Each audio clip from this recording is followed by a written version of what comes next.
Hi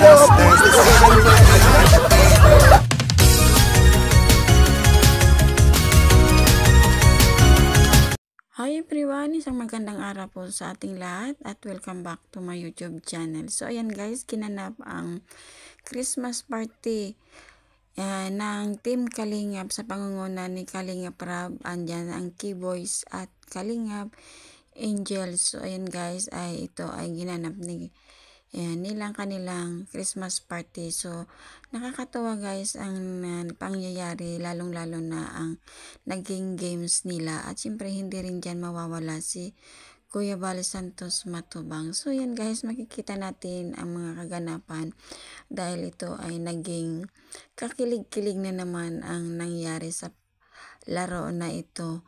So ayan guys, makikita natin ito si Kalingap Jomar o si Papa Jomar o Kuya Jomar at si Carla na talagang ito si Carla ay parang makikita natin na kinikilig siya o nahihiya sa kanilang palaro dahil ang ubas ay nasa liig nila. Talagang nakakatuwa talaga pala ng larong ito. So napakahirap itong laro na ito kasi nasa liig to liig talaga. So ayan guys, at maraming kiniling na naman sa nangyaring ito sa ating napapanood. So nandyan din si Miss Jack na may bahay ni Kalingap Rab. So ayan guys, no, ay napakasaya ang nangyari sa kanilang Christmas party. So ayan guys, huwag natin kalimutang suportahan Kuya Bal Santos Matubang, Kalingap Rab at Ate Edna Vlogs at ang buong Keyboys, Kalingap Partners at ng buong Kalingap. Ating suportahan din po sila.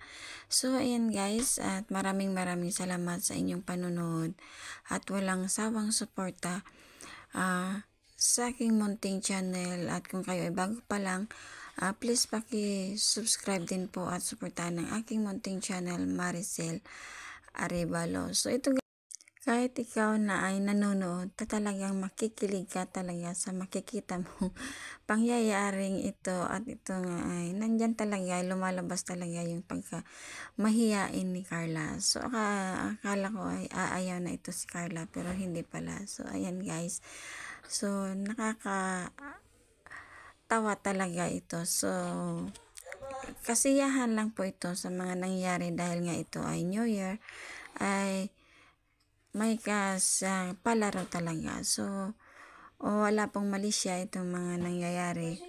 Ito ay katuwaan lamang. So thank you and God bless.